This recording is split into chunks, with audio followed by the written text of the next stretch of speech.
Welcome to a lesson with Dr. Powell. Let's take a look at Cayley's theorem from the point of view of Yoneda's lemma. Cayley's theorem states that a group, a finite group, can be embedded or injected via a group homomorphism into some symmetric group. Okay, so how do we think about this in a categorical sense? How Yoneda's lemma actually proves this theorem? How so?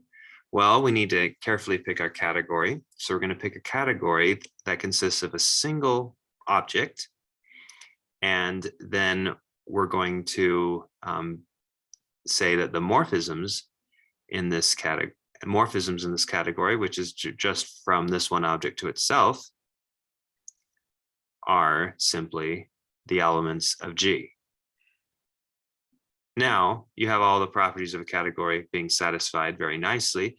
You have associativity because the group operation in G is associative, and composition we'll just take as the group operation. And we'll define that to be composition there. So we have that the Hom set on this point is then the group. Okay. Now, in Yoneda's lemma, it states that the set of natural transformations, between Hom functors, well, like really we only have H, there's only one element here. Let's suppose we just call it A. Okay, this is a one object category. The set of natural transformations from, let's just do between two different Hom functors. Well, there's only to choose from. There's just one choice. So this set of natural transformations is in bijective correspondence with HA of A. Okay, where your functor that you're corresponding HA with is HA itself. So you plug A into that. So Yoneda's lemma says precisely this. So at the set of transformations between the functors right here is in bijective correspondence with this. And now this we can work with in order to get this statement right here. For one, this right here is actually the group, because this is the set of morphisms from A to A. That's actually G itself. And what is this? Natural transformations. Let's think about that for a minute. Okay, so in some sense we have HA, and then we plug in an object here, HA, and we plug in an object here. There's only one object to plug in, A and A. And then you're also going to have some commutativity, but again, there's only one thing to plug into. I mean, if you were to think of a natural transformation, you're only not very many options. Then a natural transformation is a set of morphisms that makes such a diagram commute. Now, between these particular objects, A and A, there's really only one map, and it's the same one each time for one object. So it's a set map between this and this. In other words, it's a map in particular from G to G. So it's a function or a set map between the elements of G to the elements of G. So which can be thought of as a subgroup. So we're looking at all the possible morphisms that we have here are actually a subgroup of the symmetric group on the number of elements that are in G itself. And so really we get each particular natural transformation that we have can be equated with its single morphism right here. There's only one morphism, because natural transformation is a collection of morphisms between objects, but since you only have one object each time, you only have one morphism. So each of these morphisms is a single set map or between G, this is G, and G. And so naturally, you're going to have elements of this. So kind of already, without really thinking about a group homomorphism and group structure being preserved, we at least know that, at least set-wise, that G can be thought of as a subset of this. Now, what about group operations, or how the group structure of G is preserved? So let's think about that for a minute. Okay. Well, let's even just look at this diagram right here. A natural transformation is uniquely described by where the identity morphism, which would end up just being the identity of G itself here, because G is, these morphisms, where the identity morphism is sent. So let's suppose, so that determines a transformation. So in other words, each transformation you could think of as being a group element. And how does that work? Well, let's suppose that the identity is sent to a particular group element, let's say lowercase g. Okay, so identity is sent to G down here. All right. Now let's think for a minute.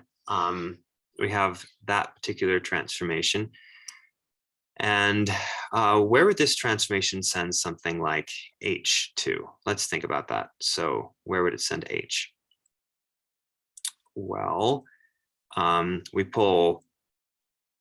you can pull H back along a morphism here, which is actually just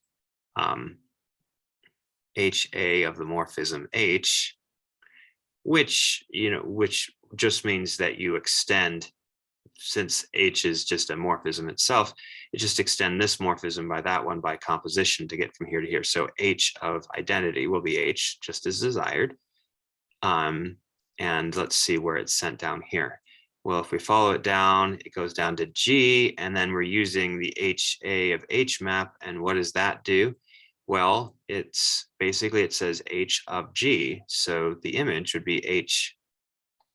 The image over here would be H of G, but we're using the group operation for composition. So you could say it's H times G.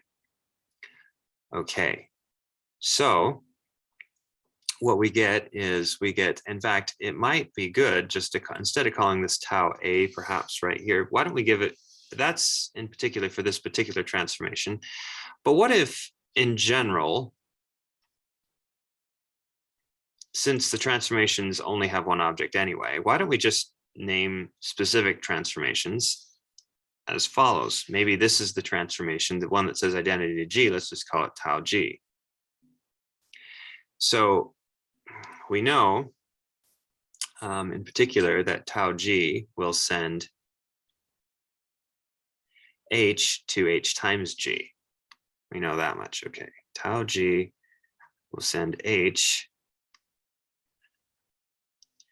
to H, to H times G. Okay, now here's a question, okay, based off of that information, let's think for a minute. What would, because we want to kind of, so we kind of, what we've done is we've related the natural transformations to a group element G. Now let's see what happens when we compose two transformations together using this rule that we just came up with here. What if we had like tau of G of tau of tau H maybe, okay. And let's just see what's that going to do to a group element. Let's just call the group element this time X. What is it going to do to it? Let's just work one by one. First of all, this right here is going to be XH. Notice that it always puts this on the right side. And then this right here will be, if we work it out, let's see, we have just simply X times H times G. So we're putting G on the right side. So notice what we've gotten is, oh, that looks like that's the output of tau hg, okay, of x. So in other words, we have this relationship tau g of tau h is equal to tau hg.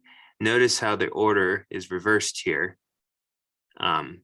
So naturally, what we could think of is we could think of a group map coming from G. So take little g and little h, and so call this map F here, say, and F, if you take, if you compose, if you have, so let's suppose that we want to be able to send, like let's just do HG. If we do a f of hg, this becomes tau hg, which becomes tau of g of tau of h, which is precisely f of g of f of h. Notice that it is a group homomorphism with composition reversed. So if you took the opposite group, like an opposite category type thing, where the operation order is reversed, so just think of this as an op, then actually Yoneda's lemma supplies a group homomorphism, which is injective of G into Sn op. Now, of course, Sn op is actually isomorphic itself to Sn, and so you get this natural homomorphism right into it. And that's all based off of Yoneda's lemma. Thanks for watching.